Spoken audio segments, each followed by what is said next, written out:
Hello, this is Darren DePaul, the voice of Emperor Valkorion, and you're watching another video by Vulkk.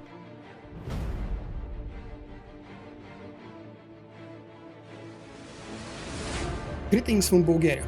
I'm Vulkk, and just like it has been a tradition for such a long time now, I do have a changes overview video upcoming for you guys.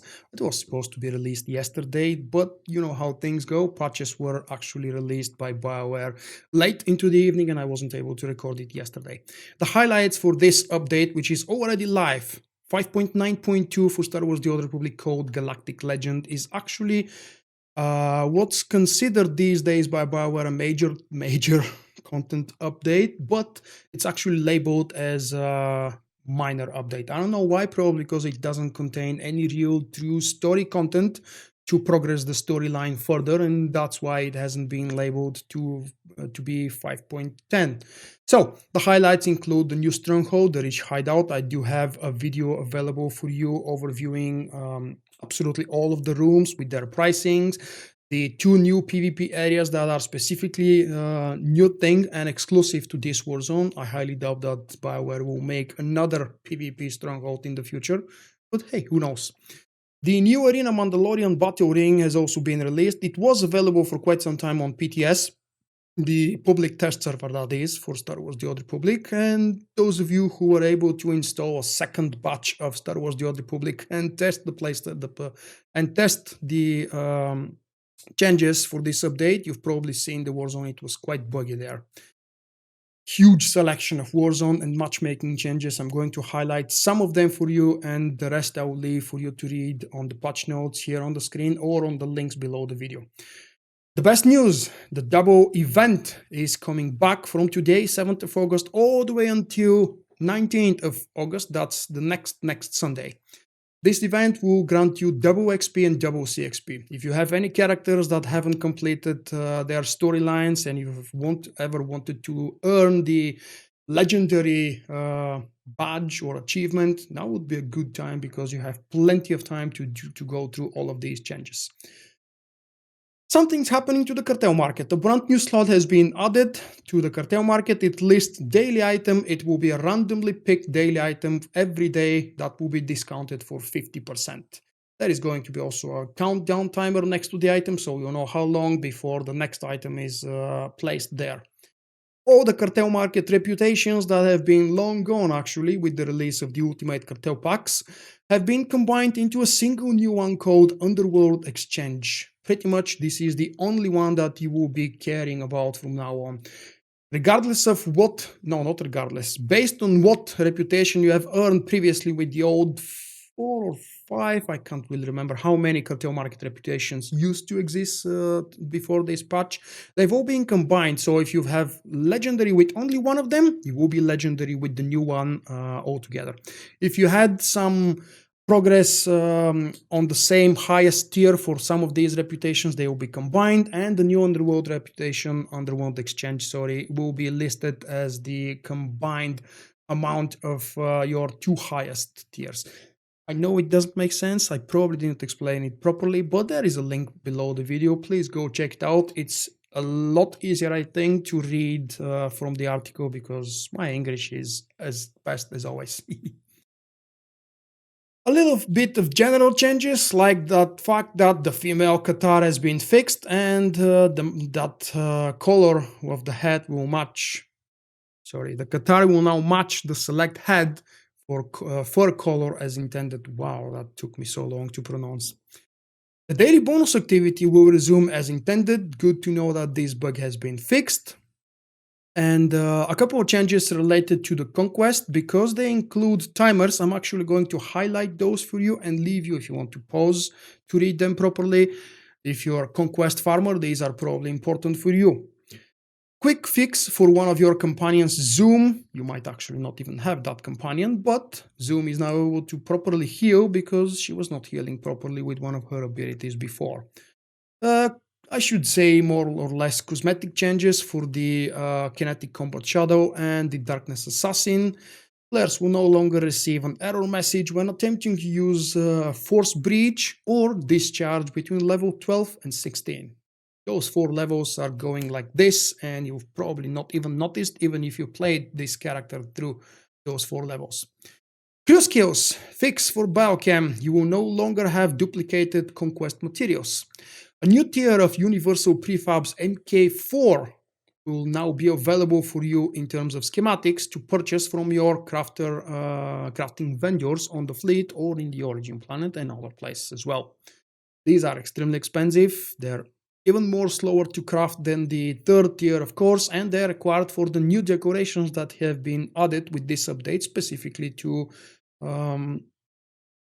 offer some new interesting detailed decorations for the Rishi hideout. The entire Forged Alliances mission can now be started at level 53 instead of 55. If you've never played this, it's the prelude to Shadow of Revan, and I highly recommend it to you to play the Forged Alliances Flashpoints and story chain, both from the Republic and Empire sides. If not, as you can see, this gold text means that it leads to a link. I have videos with walkthroughs for you guys. This is a really good story, and it's definitely worth for you to check it out. A couple of Flashpoint fixes for the Natima Conspiracy and Traitor Among the Chiefs, the 2 most recent Flashpoints released to the game. A bunch of changes in the category for items and economy, and if you ever used any of these items, you will be happy to see that some of them have been fixed, while others have been improved, like a tuning slot has been added to the Hypersonic Shredder Blaster Rifle. I rarely change items on my gear in terms of appearances, so I can't even tell which one is this rifle. Completing Section X daily missions in specific order will no longer reset character alignment. Because this has been fixed, there is no point going in details what was wrong and why was it wrong. Warzones, oh boy, this is the biggest part with changes, the biggest amount of changes that I've seen for Warzones in a long time. I'll read some of the general changes and I'll leave you to check out the detailed per map and per game mode changes, because there is quite a lot. The base idea is that Bioware wants to balance the gameplay to be fun for as many classes as possible for all Warzones, not just specific classes for specific Warzones, and disciplines, not just classes. Also, they want to streamline the experience by making pretty much all the Warzones similar in duration, by shortening some and possibly making others a little bit tougher, a little bit easier based on changes. So the general changes include characters that reach places they shouldn't be, such as outside of maps, climbing through the rocks, or maybe jumping inside objectives and trying to take a node through this. You will not be able to do it anymore because the system will automatically kill you as soon as you do something like that. 592 marks the end of Season 9, and the ranked rewards have already been posted. If you've participated and if you qualify for any of those, go there, check the vendor, and buy whatever you've earned. This has been, I think, by far the longest season. Bioware is changing the duration of the upcoming season to be, I believe, about 3 months each. Correct me if I'm wrong. But, of course, the timing will change based on big update releases, because seasons start and end with update releases, not by random dates.